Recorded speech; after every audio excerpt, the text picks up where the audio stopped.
At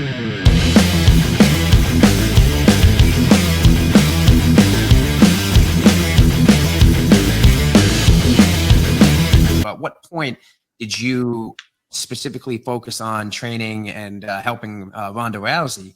Because you guys came up together, I believe, right, in judo and competing and competitive nature of judo. And then she obviously went the MMA route. How did that come about? So Ronda's mom, Anne-Marie Burns, originally, she and my father were teammates in judo growing up in the 70s and 80s.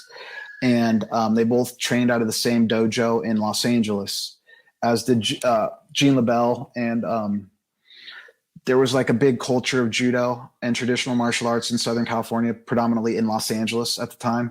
And they were really close friends. And my dad would help coach Anne-Marie. And then Anne-Marie left California to go to South Dakota. And she came back in the late 90s with Ronda. And so my dad is Ronda's godfather. So she would come and stay on our couch for weeks on end, and me and my brother would be training, and she would just be, just another partner that we would all, battle with. We needed our workouts, so we would not take it easy on her. And this is young Ronda, age 13, 14, 15, all the way up until her mid to late 20s. I got my hands and got to train with her and train her as judo and as no-gi judo grappling for MMA. So after she and I finished doing judo in 2008, she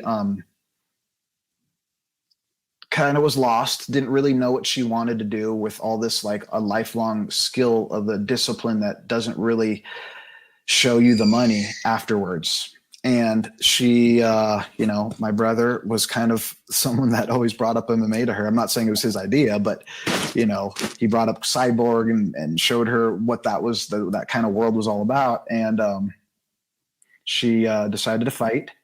And then within a year or two, I moved back to California. I was living on the East Coast. And so I trained at Jason Morris's judo club during my last stint doing judo up in upstate New York, and moved to Philly. And then she moved to Los Angeles from Boston. And then 2010, I started getting involved, 2011, with her in her camp. And then I made that a more permanent thing when I moved back full time. So yeah, it was kind of a meteoric rise that I got to be a part of and see firsthand, just like, some of the experiences I'll never forget, obviously. I mean, it was one of the biggest things that there was at that time. And I was really fortunate to be a part of it and to help the cause and oversee and watch and take care of and train someone that I've known forever, someone that she trusts me, I trust her. And there was never any kind of like, things got really kind of strange at that point in her life because people were coming out of the woodwork that, knew her or were not so much friends, but acquaintances that wanted to be a part of things. And that's never how I really looked at it. I almost dragged my heels a little bit. She wanted me to professionalize our relationship. And I was like, well, dude, are you sure? Like, I'll always be like big brother. She's like, no, definitely. So, and from then on, I'm really fortunate to have been able to see firsthand what it's like on the inside of a championship, fight camp and caliber athlete, to then, take that and all those experiences of my being a competitor in wrestling, judo, and I almost learned jiu-jitsu to a high level because of Ronda needing a body that understood, more than just like wrestling and judo, because a lot of these opponents don't have those bases. So I needed to be able to threaten sweeps from the bottom, leg locks, different things that would help her evolve too. So I took that upon myself as homework. And sure, she had Henner and Hero and Gracie, which are great, but they're like 6'4", 6'5". So it was almost unrealistic, some of the like partnered training that they would do together. Sure, as instructors, great. And I learned a great deal from them because I was roommates with both of them for weeks on end in different continents for her fight camps. So I learned a lot, and it was just a great overall ride. And from then, after she finished, I was getting, offers to be a trainer to all these different fighters that, thought the secret sauce resided with me. And I mean, I almost had imposter syndrome about this, because it's like, I wasn't like an Olympic champion, or I wasn't an NCAA champion.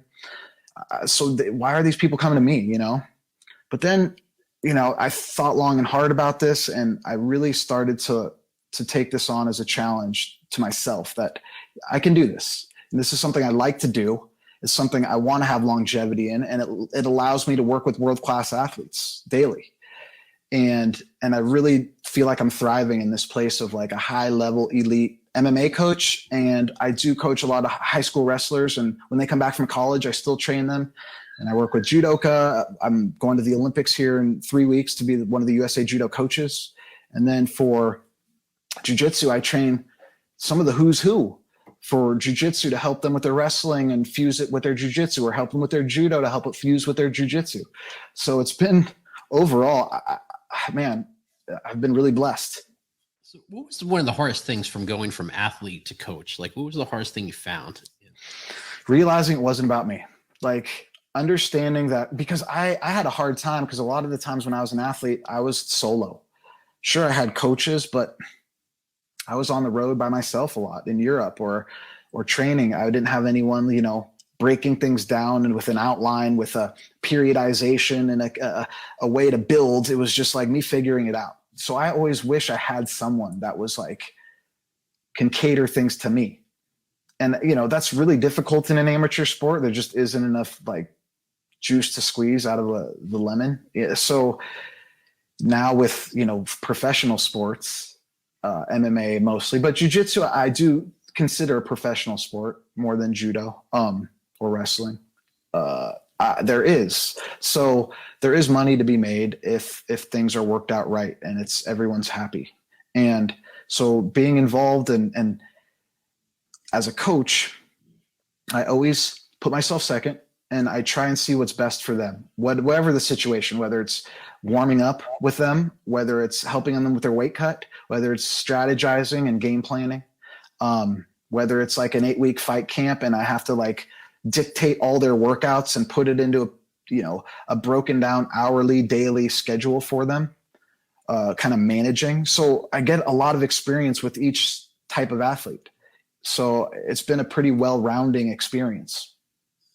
That's amazing. I got, from your perspective, Ronda Rousey came on the scene, what did that do for judo in general?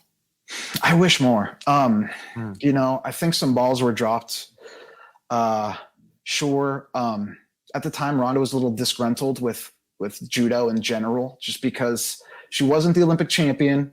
It didn't provide for her in a way after that she thought she could. Everyone has this almost misperception, and I'm not blaming Ronda by any means. I was in the same boat.